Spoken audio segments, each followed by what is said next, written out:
Bonjour à tous et bienvenue dans le premier épisode des podcasts de Studency. Je suis ravie aujourd'hui d'accueillir Nathalie Toledano qui est notre directrice admission et carrière.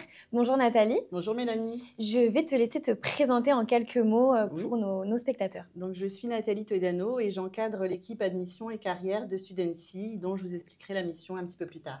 Aujourd'hui, dans notre podcast, on va donc parler de l'école Studency, de savoir un petit peu qui elle est, tu vas nous en apprendre un petit peu plus, mais surtout de parler de la mission du service admission et carrière, qui est tournée sur l'alternance, si je ne dis pas de bêtises, et on parlera peut-être aussi un petit peu d'employabilité à la fin des études des étudiants. La première question aujourd'hui qu'on se pose tous, c'est qui est Studency et qu'est-ce qu'on fait ici chez nous? D'accord, écoute, si tu le veux bien, je vais te resituer Studency dans le groupe. Bien sûr. Studency, c'est l'établissement d'enseignement supérieur et le centre de formation d'apprentis du groupe Ikigai Éducation. D'accord. Et Ikigai Éducation, c'est important de comprendre Ikigai parce que ce sont nos valeurs.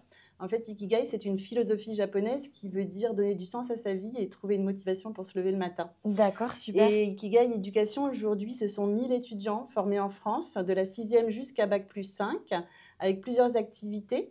Une activité pour le collège et le lycée, qui consiste à accompagner des sportifs en sport-études dans des internats, ou qui consiste aussi en des partenariats avec des clubs de renom, comme le PSG, le TFC, l'OL, l'OM et également la Fédération française de sport automobile ou le Racing. Ok.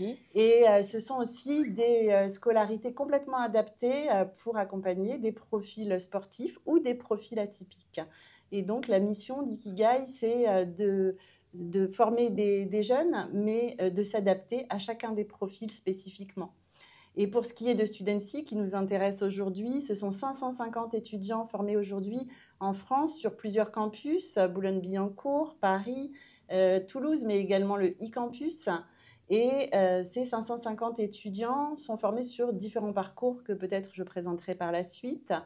Et également, ce qui est important, c'est de dire que 80% de ces étudiants sont en alternance aujourd'hui chez nous et que le taux d'employabilité à la sortie des études, ce qui compte pour Studency, c'est 95% d'employabilité et donc de pouvoir offrir à ces étudiants un projet de vie, même aux étudiants les plus singuliers, pas uniquement des sportifs, mais également une carrière et un projet professionnel qui colle à leur personnalité. Super, donc c'est assez vaste comme formation en tout cas. Il y a plusieurs écoles de ce que je viens de comprendre. Donc on n'a pas besoin d'être un sportif de haut niveau pour intégrer Studency. Si on a d'autres projets, par exemple de la musique ou devenir influenceur qui est très à la mode en ce moment, c'est aussi possible de faire ça en parallèle de ses études chez nous? Oui, tout à fait. En fait, c'est la particularité de Studency, c'est de s'adapter à tous les profils. Et donc, comme on a su, c'est notre ADN, et ça fait 25 ans qu'on fait ça, coacher des sportifs, et y compris des sportifs de haut niveau, et les accompagner aussi bien sur la partie sportive que sur la partie scolaire, eh bien, notre mission chez Studency, qui n'est pas du tout dédiée uniquement à des sportifs, c'est d'accompagner chacun des profils de la même façon et de les guider sur ce qui pourrait leur convenir le mieux possible. Ok, super. Et donc, dans ce schéma un petit peu, donc, il y a l'alternance qui est disponible chez Studency. Tout à fait. Est-ce que tu peux nous expliquer un petit peu le système d'alternance, les Ouais. avantages, les inconvénients, que les étudiants comprennent un peu plus? Bien sûr. Alors, l'alternance, c'est la possibilité pour les étudiants d'allier à la fois la théorie et la pratique. Alors, pas comme dans un stage, parce qu'aujourd'hui, l'alternance, ce qu'il faut comprendre, c'est qu'elle représente pour les employeurs qui offrent les postes en alternance un vrai poste. Donc, on va être recruté à un poste et on va être considéré de la même façon qu'un autre salarié de l'entreprise. Et c'est intéressant parce qu'on va nous confier les mêmes missions aujourd'hui en alternance qu'on pourrait confier à un autre salarié de l'entreprise. Donc, l'étudiant va pouvoir, une partie de la semaine, être en formation chez Studency et l'autre partie de la semaine, être salarié de l'entreprise avec un poste qui correspond aux missions attendues par le diplôme qu'il prépare. Alors, les avantages de l'alternance, ils sont nombreux. Pour moi, c'est évidemment la meilleure façon de se former parce que d'abord, la théorie prend tout son sens. En entreprise, on comprend ce qu'on apprend en formation. Ça, c'est la première chose. Mais aussi et surtout, on va se créer une plus-value par rapport aux autres étudiants. Bien sûr, on va se créer de l'expérience.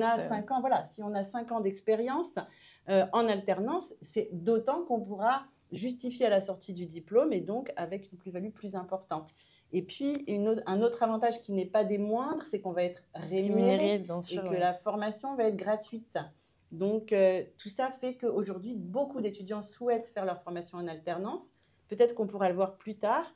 Il y a des étudiants pour qui ça sera un petit peu plus compliqué parce qu'ils ont des parcours qui ne leur permettent pas de faire de l'alternance tout de suite. Moi, j'allais rebondir sur ça, effectivement. Donc, l'alternance, c'est top parce que on prend de l'expérience et donc, à la sortie de notre diplôme, on a une vraie plus-value, comme tu le disais.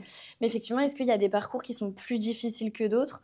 Est-ce qu'il y a des choses qui peuvent venir contrer ? Il y a soit des étudiants qui ont la possibilité chez nous d'avoir un autre projet que celui de la formation, certains le sport ou comme tu disais tout à l'heure, la musique, ou d'autres ont envie de créer leur société à partir de la 3e année de formation et donc vont s'y consacrer, ou d'autres ont déjà un travail à côté et donc ça va permettre ce rythme alterné pour tous nos étudiants, à certains de financer une formation et d'avoir un autre projet à côté. Mais il y a aussi des étudiants pour qui c'est compliqué d'intégrer la vie active. Si on devait me demander quel était le désavantage de l'alternance, et pour moi ce n'est pas un désavantage, mais c'est une exigence, en réalité, c'est d'intégrer l'entreprise et le monde du travail directement. Et donc, ces exigences des entreprises, parfois elles sont lourdes pour certains étudiants qui ont besoin d'un peu plus de temps pour réaliser leur cours et pour s'adapter. C'est pour ça que parfois, la 1e ou la 2e année, certains étudiants préfèrent être en formation initiale, et avoir un peu plus de temps pour les études ou pour autre chose, et passer à l'alternance un peu plus tard. Donc, c'est important de savoir si on est prêt à ça. Oui, c'est vrai qu'il faut être assez mûr, en tout cas, pour comprendre le monde du travail et pour l'accepter, parce que c'est d'autres contraintes que l'école et que la vie le statut salarié, c'est donc ça. 5 semaines de congé par an. Voilà, on n'a plus nos week-ends peut-être pour certains. Effectivement, il y a des avantages et des inconvénients à tout, mais c'est quand même un bon tremplin, en tout cas, pour la suite de leur vie active, pour rentrer dans la vie active. C'est le meilleur. Ouais, super.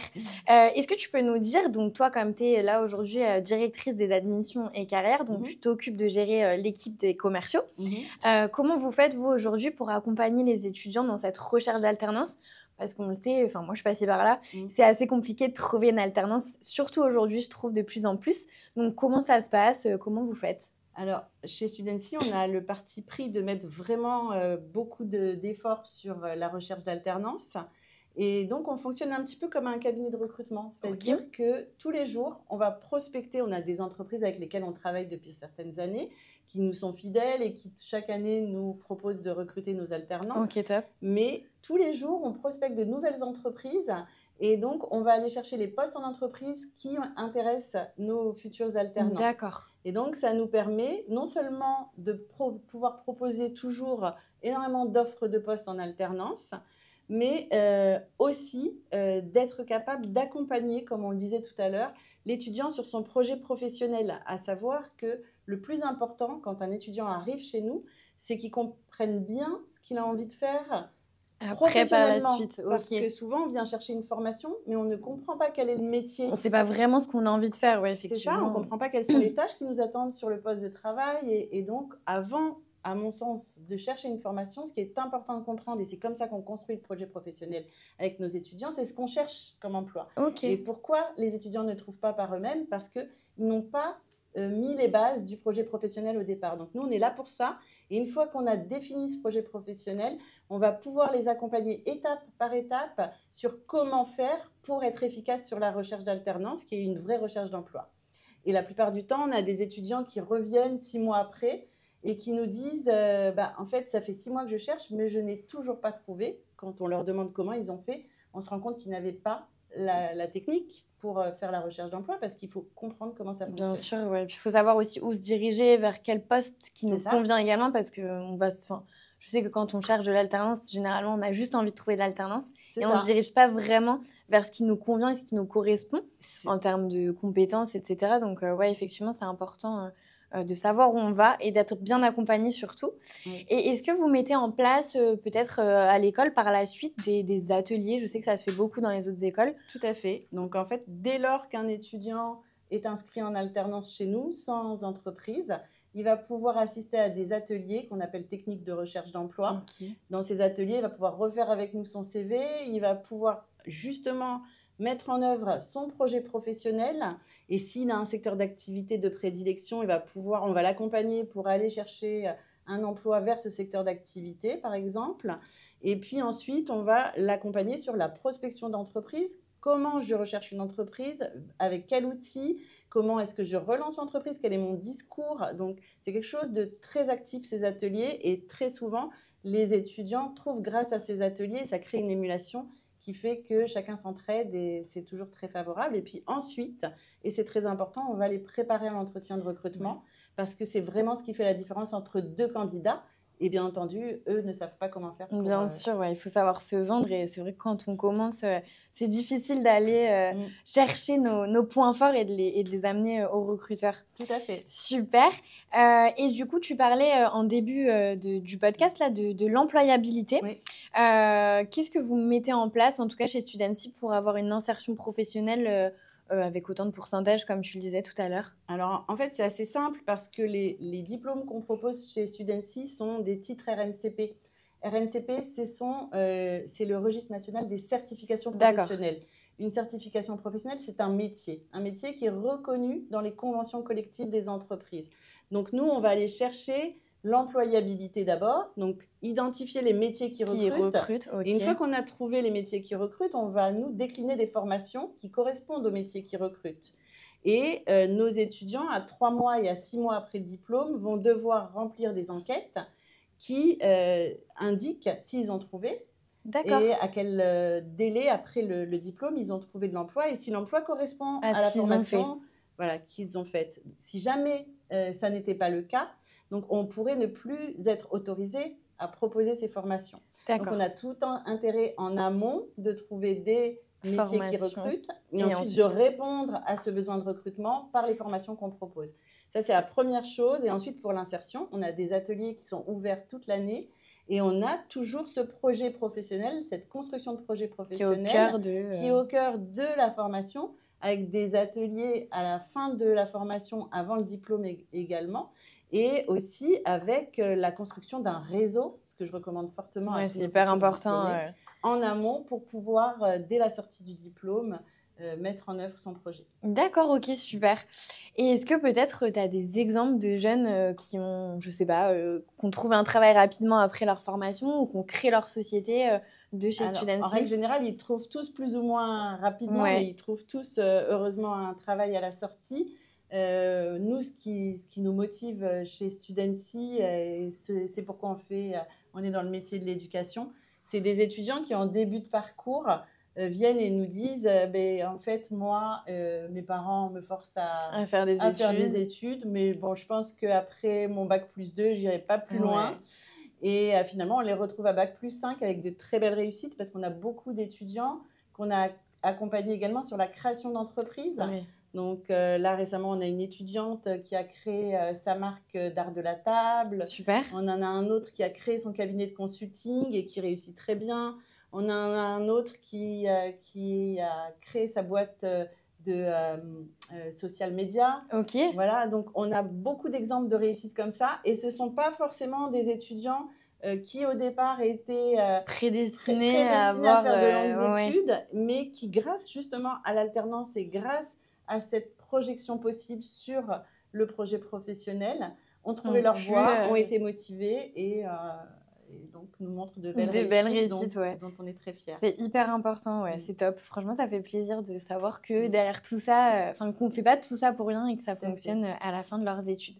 Est-ce que tu pourrais nous dire un dernier mot sur Studency, peut-être pour nos futurs étudiants?